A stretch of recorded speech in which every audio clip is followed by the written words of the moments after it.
Bienvenue dans les temples égyptiens pour vivre cette nouvelle aventure à deux dans Aton, au nom du dieu égyptien, et un jeu qui m'est cher puisque c'est aussi mon nom de famille. Donc voilà, on est sur Aton, c'est pour ça que j'ai acheté ce jeu-là. Un jeu Queen Game qui se joue à deux joueurs, un joueur rouge et un joueur bleu, qui vont s'affronter pour remplir les temples, les 4 temples qui sont ici, qui vont permettre de faire gagner des points de victoire au fur et à mesure. Donc on va mettre dans ces temples ces petits jetons qu'on va mettre sur les cases des temples, et en fonction de l'emplacement dans lequel ils sont situés, on peut gagner des points de victoire ou gagner d'une manière différente ce jeu-là. Donc on joue avec des cartes. Les cartes, elles ont des symboles, ils ont des numéros qui vont de 1 jusqu'à 4, donc c'est des cartes, voilà. Il y a les mêmes cartes en bleu et en rouge. Chaque joueur va être de son côté et va jouer des cartes, et ainsi de suite pour jouer. Donc, comment on fait pour jouer? Un joueur prend 4 cartes, l'autre joueur prend 4 cartes identiquement. Voilà, donc chacun ne se montre pas les cartes, et au choix place les cartes devant les petites cartouches qui sont ici. Donc une carte par cartouche de manière cachée, et ensuite les deux joueurs vont montrer ces cartouches et remporter des choses en fonction de ce qui va être indiqué. Voilà. Donc l'objectif de cette règle de jeu, c'est d'expliquer chaque cartouche qu'elle apporte, et ensuite d'expliquer les différents temples, comment on fait pour gagner des points, ou comment on fait pour gagner des points autrement. Autre chose, on a 2 jetons qui permettent de compter les points, les scores, qui sont tout autour du jeu. Ici nous avons aussi la Cité des Morts. La Cité des Morts ici, qui vont nous permettre de défausser des cartes. Donc voilà. Pour l'explication des règles, je vais modifier un petit peu les cartes pour qu'on ait des choses intéressantes. Voilà. Donc pour l'explication des règles, j'ai placé des pions de telle manière pour que ça soit intéressant. J'ai placé quelques pions sur le plateau de jeu pour voir à quoi ça ressemble à peu près. Et parce qu'on a besoin aussi un petit peu de placer des pions, voilà, j'ai un peu tout préparé. Alors la première cartouche, le scarabée, donc qui est ici pour le joueur rouge, ici pour le joueur bleu, c'est un jeton qui va faire gagner des points de victoire. Donc celui qui va être le leader qui va mettre la carte la plus forte devant cette cartouche, donc là ici c'est le rouge qui a mis un 3 et le bleu qui a mis un 1, le joueur va gagner des points de victoire, et on va faire la différence entre les deux cartes, donc 3 moins 1, 2, et on va doubler les points. Donc par exemple là ça va être 2 fois 2, 4. Donc le joueur rouge gagne 4 points, qu'on note ici. Donc c'est la différence multipliée par 2. Donc ça, voilà à quoi sert la première cartouche, qui est une cartouche un peu à part des autres, puisque les autres sont un peu toutes imbriquées les unes avec les autres. La numéro 2, elle offre 2 possibilités, elle fait 2 choses. La cartouche numéro 2 définit déjà l'ordre du tour. L'ordre du tour actuel. Donc celui qui va jouer en premier, c'est celui qui va mettre la carte la plus faible. Donc ici, vu qu'il y a un 3 bleu et un 4 rouge, c'est le 3 bleu qui va commencer à jouer. Donc là, c'est ce joueur-là qui va commencer à jouer. En cas d'égalité, que se passe-t-il? Donc si, par exemple, les deux avaient mis un 2, en cas d'égalité, on regarde la carte précédente. On regarde la carte du numéro 1. Donc là, égalité, et le joueur qui va commencer, c'est ce joueur-là, puisqu'il a mis un 1. L'autre, il a mis un 3, donc du coup, c'est pas lui qui commence.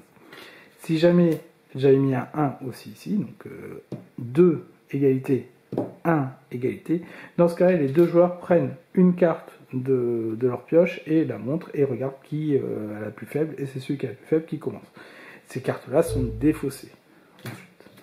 Donc là, le joueur bleu est un peu dégoûté d'avoir sorti un 4 bleu. Il y a un facteur chance dans ce jeu qui est absolument présent. D'accord, faut pas avoir peur, il y a le facteur chance qui est présent. Ensuite, donc du coup là c'est le joueur bleu qui commence, donc je vais expliquer comment se joue avec le joueur bleu, puis ensuite je vais expliquer comment ça se joue avec le joueur rouge pour consolider, parce que globalement c'est la même chose. Le joueur bleu, il va pouvoir maintenant là retirer les pions en fonction du temple qui est ici, et ensuite rajouter des pions. Il va pouvoir retirer des pions adverses. Des pions adverses, où ça? Dans les deux premiers temples. Pourquoi les deux premiers temples? Parce qu'ici, devant la cartouche numéro 3, la cartouche temple, il a mis un 2. Donc quand il met un 2 ici, c'est-à-dire qu'on va jusqu'au deuxième temple. Et donc du coup, il peut en retirer pas 3, mais 1. Pourquoi 1? Parce qu'on fait 3 moins 2. On fait toujours moins 2 ici. On fait la carte qu'on a mis moins 2. Donc il peut retirer un pion jusqu'au temple 2. Donc soit il retire ce pion-là, ce pion-là, ce pion-là, comme il veut. Il retire un pion. Le pion qui est retiré est placé au royaume des morts. Voilà. Donc là, c'est le temple. Hein. Donc on a bien vu que ça avait son importance pour l'étape numéro 2.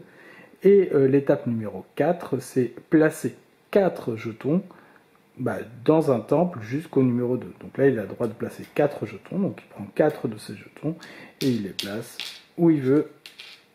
Bien sûr, il peut les placer dans 2 temples différents, du moment que c'est jusqu'au temple numéro 2. Faisons la même chose pour le joueur rouge, et après on verra comment ça se passe quand on n'est pas autre chose qu'un 3. Ici, du coup, il peut enlever 2 jetons, puisqu'il a mis un 4. Puisqu'il a mis un 4, il peut enlever 2 jetons, 4 moins 2, jusqu'au temple 3, et après en placer 3. Donc il retire 2 jetons du joueur bleu, exemple, il fait ça. Il les place au royaume des morts. Et ensuite, il peut placer 3 jetons jusqu'au temple 3. De manière totalement non réfléchie. Petit détail. Que se passe-t-il si, par exemple, au lieu de mettre un 3 ici, j'avais mis un 2? Si je mets un 2 ici, 2 moins 2, ça fait 0. En fait, il n'enlève aucun jeton. Et là, je vois bien que vous vous posez la question, mais et s'il met un 1? Parce que 1 moins 2, ça fait moins 1. Eh oui. Donc, c'est-à-dire qu'il doit se retirer un pion à lui-même. Eh oui, c'est méchant. Il se retire un pion à lui-même. Donc là, il se retire un pion qu'il n'en a pas besoin et il le met au royaume des morts. Une fois que ce tour-là est terminé, hop, on range toutes les cartes. On reprend 4 cartes, chacun de son côté, et on remet les 4 cartes aux 4 endroits. Voilà. Ça se joue comme ça, des manches comme ça, les unes après les autres. Si jamais, à un moment donné, on a un jeu pourri, c'est-à-dire on pioche 4 cartes qui sont que des 1, que des 2, et vraiment le truc qui sert vraiment à rien, eh bien, on peut, une fois dans la partie, utiliser le jeton blanc pour défausser les 4 cartes qu'on vient d'utiliser et en reprendre 4 nouvelles. Ça permet de déjouer un peu la malchance. Par contre, le deuxième tour, on a des cartes mauvaises, pas de bol, quoi. Au début du jeu, bien sûr, on retire aucun pion adverse puisqu'il n'y a aucun pion adverse. Donc au début de la partie, on est comme ça. Alors maintenant, je vais vous montrer comment on fait pour compter les scores, parce qu'il y a des scores, et la fin surtout, la fin du jeu. Alors, première chose, les scores. En fait, il y a plusieurs décomptes possibles dans le jeu en fonction de ce que vont faire les joueurs. Il peut y avoir beaucoup de décomptes comme peu de décomptes. Pourquoi? Parce que c'est ce qui est dans le royaume des morts, qui ne sert à rien jusqu'à maintenant, qui va permettre de déclencher un décompte. Une fois, dans un tour, une fois que le royaume des morts est rempli, c'est-à-dire qu'il y a les 8 jetons au royaume des morts, ou plus, on peut en rajouter plus, il n'y a pas de problème. Une fois que le royaume des morts est rempli, on va faire un premier décompte. Le premier décompte, ça va être les décomptes des 4 temples. Donc pour les décomptes, on va faire un décompte pour chaque temple. Il y a les 4 temples qui vont avoir leur propre décompte, leur propre manière de décompter. Puis ensuite les cases grises. Et ensuite les cases marron avec les plus. Donc à chaque fois, il y a une histoire de majorité. Il faut être la personne majoritaire dans le temple pour gagner des points. Mais le gain des points est différent entre chaque temple et chaque temple fait gagner plus ou moins de points en fonction du nombre de jetons qu'il y a dans le temple. Voici les explications. Tout est écrit ici, mais c'est pas très précis. Donc, mais une fois que l'on sait, après c'est facile. Le premier temple, on fait la différence entre celui qui a la majorité et l'autre joueur. Donc ici, par exemple, j'ai 5 jetons rouges, 3 jetons bleus, 5 moins 3, 2. Donc le joueur rouge, ici, gagne 2 points. Donc 1, 2. Tout simplement. S'il y en a 0, s'il y a 0 jetons bleus, par exemple, il gagne 5 moins 0, 5 points. Au second temple, le second temple, c'est celui qui a toujours la majorité, qui gagne 5 points. Tout simplement, la mise est fixée, donc on est fixé à 5 points. Peu importe le nombre de jetons qu'a l'adversaire. Dans le temple numéro 3, celui qui a la majorité, encore une fois, gagne le nombre de points égal au nombre de jetons qu'il a dans le temple. S'il a 5 jetons, il gagne 5 points. S'il a 7 jetons, il gagne 7 points, ainsi de suite. On ne compte encore une fois pas le nombre de jetons adverses. Dans le quatrième temple, c'est celui qui a la majorité, il va compter tous les jetons bleus, tous les jetons qu'il a sur des cases bleues. Donc il y a 4 cases bleues, il y a une case bleue par temple. Il va compter le nombre de jetons qu'il a sur les cases bleues. Donc ici, celui qui a la majorité, c'est le bleu. Il va compter le nombre de cases bleues qu'il a au total, qu'il possède, donc que celui-là, donc 1. Et il va gagner 3 points par case bleue qu'il possède. Donc ici, le joueur bleu gagne 3 points. Donc 1, 2, 3. Imaginons, c'était le joueur rouge. Donc prenons un cas où le joueur rouge était majoritaire dans le temple numéro 4. Ici, le joueur rouge est majoritaire. Il gagne autant de 3 fois le nombre de cases bleues qu'il possède. 1, 2, 2 fois 3, 6. S'il avait mis son jeton ici, il est majoritaire, ça fait 1, 2, 3 fois 3, 9 points. Pour les cases grises, en fait, les cases grises, c'est sur tout l'ensemble des 4 temples. On compte qui est majoritaire sur l'ensemble des 4 temples. Donc ici, c'est le rouge. 1, 2, 3, 4 contre 1, 2, 3 pour le bleu. Et le rouge gagne directement 8 points. Donc ça, c'est écrit nulle part dans le plateau. Il n'y a pas de petite encoche, il faut s'en rappeler. Et enfin, chaque joueur gagne le nombre de points sur lequel il a un jeton. Donc ça, en fait, les cases marron, ce sont les points qu'il gagne automatiquement sans aucune majorité. Donc ici, le rouge gagne 1 point. Ici, le bleu gagne 1 point. Et si le rouge avait été ici, il aurait gagné 2 points en plus. Voilà pour chaque décompte le nombre de points qu'on gagne. Donc il y a 6 manières de gagner des points. Et après, on vide donc du coup tout le royaume des morts. Donc ça a été fait avec une version précédente de la vidéo. Et on recommence en fait le tour de jeu de manière classique. Et c'est là où on arrive à des conditions de fin de partie qui je vais expliquer tout de suite. À la fin d'un décompte, chaque joueur doit retirer un jeton de chacun des temples. Donc chaque joueur retire un jeton. Donc au choix du joueur, chaque joueur retire un jeton de chacun des temples.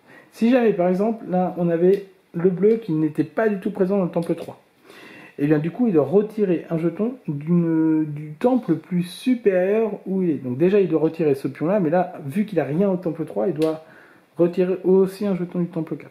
Le temple le plus grand dans lequel il est placé. Donc c'est moche. Donc il vaut mieux être un peu placé partout.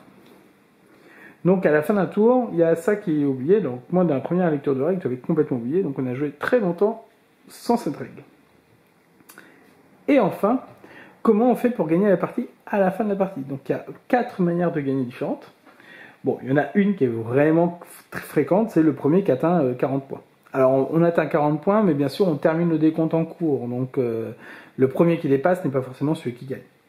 Le jeu s'arrête dès que quelqu'un dépasse 40 points. Donc ça peut être 40 points par contre avec les scarabées. Ça peut être une pression en fin de partie.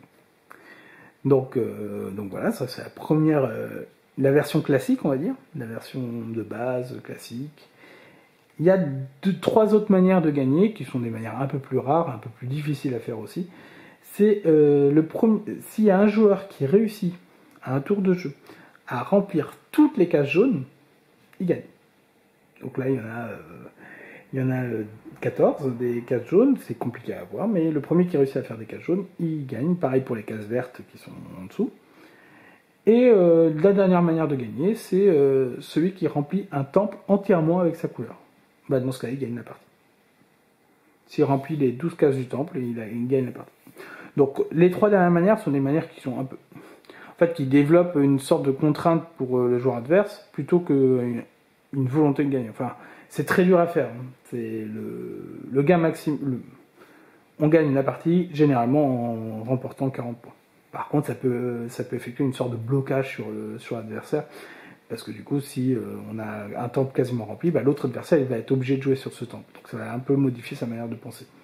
Voilà, c'est juste pour mettre une grosse pression à l'adversaire. Voilà pour Raton, c'est un jeu qui joue bien. Bien sûr, je ne l'ai pas dit, mais quand on n'a plus de cartes, on remue et on remet. C'est un jeu qui joue bien, c'est agréable, c'est rapide. Voilà, Raton. Et en plus, le nom est beau quand même.